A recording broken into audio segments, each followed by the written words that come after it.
दोस्तों, किसी ने क्या कमाल की बात कही है कि दुनिया ने जब जब जोर लगाया मेरी कश्ती डुबोने को, ऊपर वाला खुद आया मेरी नैया पार लगाने को। तो कहानी शुरू होती है कि एक राजा ने भगवान का एक सुंदर मंदिर बनवाया और उसमें एक पुजारी को पूजा करने के लिए रखा। काफी समय बीत गया, राजा की भी उम्र हो गई थी और पुजारी की भी उम्र हो चली थी।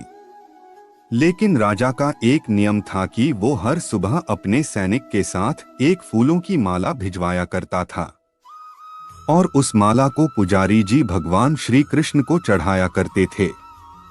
उसके बाद जब राजा भगवान के दर्शन करने आया करते थे, तब पंडित जी उस माला को भगवान के गले से निकालकर राजा के गले में डाल दिया करते थे। एक दिन राजा की तबीयत खराब हो जाती है, रोज की दिनचर्या बन गई। सिपाही के हाथ भिजवाते हुए सिपाही से कहा कि पंडित जी कहना कि आज हमारी तबीयत ठीक नहीं है, तो आज हम आ नहीं पाएंगे, तो आज हमारा इंतजार न करें। उसके बाद सिपाही ने माला जाकर पुजारी जी को दे दी और सारी बात पंडित जी को बताई। पंडित जी ने भी माला को श्री कृष्ण को चढ़ा दी। तो उसके बाद पंडित जी ने सोचा कि इतने साल गुजर गए कि भगवान की इस माला को हमेशा राजा जी को ही पहनाई है, लेकिन आज तक मैंने कभी इस माला को कभी खुद नहीं पहना।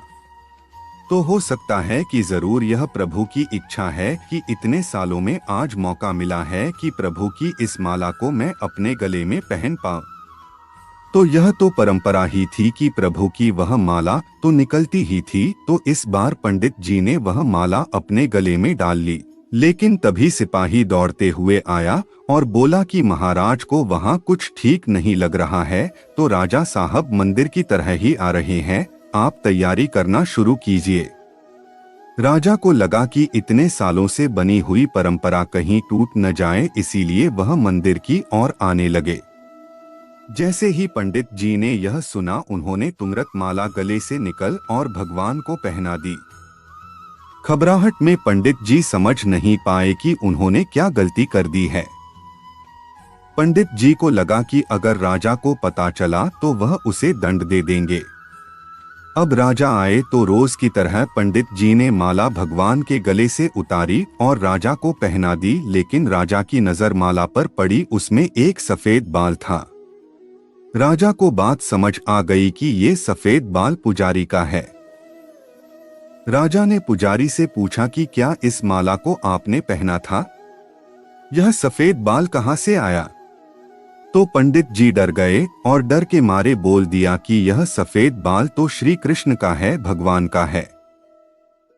राजा को गुस्सा आ गया कि एक तो पंडित छल कर रहे हैं और ऊपर से झूठ बोल रहे हैं।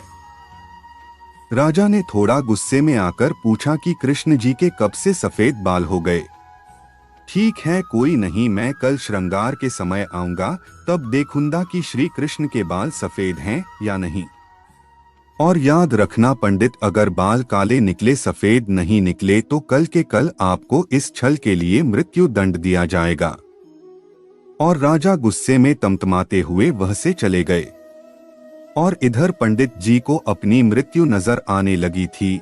वो श्री कृष्ण के आगे दंडवत कर लेट गए और बोले कि प्रभु मुझे क्षमा कर दीजिए, मैं लोभ में आ गया था, मुझे लगा यह माला मुझे भी पहननी चाहिए, मुझे बचा लीजिए प्रभु, नहीं तो कल राजा के हाथों मेरी मौत निश्चित है।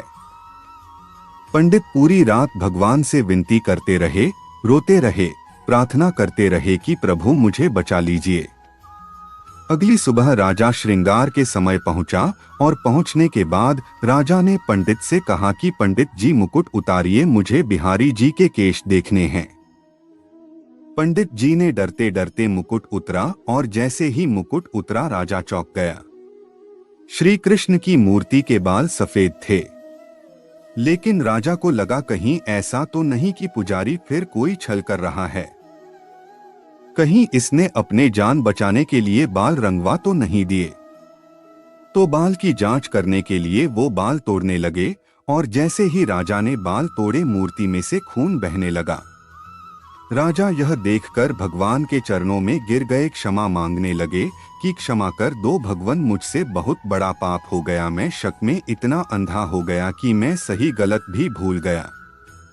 तभी मूर्ति में से आवाज आई कि राजा, तुमने मुझे सिर्फ मूर्ति माना, इसीलिए मैं आज से तुम्हारे लिए सिर्फ मूर्ति हूँ। लेकिन इस पुजारी ने मुझ में साक्षात भगवान देखा, इसीलिए उसकी जान बचाने के लिए मुझे अपने बालों को सफेद करना पड़ा। खून की धारा बहनी पड़ी ताकि तुम्हें समझा पाऊं। और उसके बाद राजा को अपनी गलती पर पछतावा हुआ, लेकिन अब कुछ नहीं हो सकता था। इसीलिए तो कहते हैं कि अगर मानो तो पत्थर में भी भगवान है, नहीं तो साक्षात आपके सामने भगवान आ भी जाए तब भी आप उनसे उनकी सत्यता मांगेंगे। अगर आप सच में भगवान को देखना चाहते हैं तो आपके सिर्फ भाव होने चाहिए। ऊपर वाले पर बिना किसी शर्त के विश्वास रखो और अपने कर्म को निरंतर करते रहो, ऊपर वाला आपको उसका फल अवश्य देगा। तो उम्मीद है आपको यह कहानी पसंद आई होगी। तो आपको क्या लगता है जो राजा ने किया, क्या वह सही था? क्या एक राजा होने के नाते उसके पास सत्य की पहचान करने का कोई और रास्ता भी था?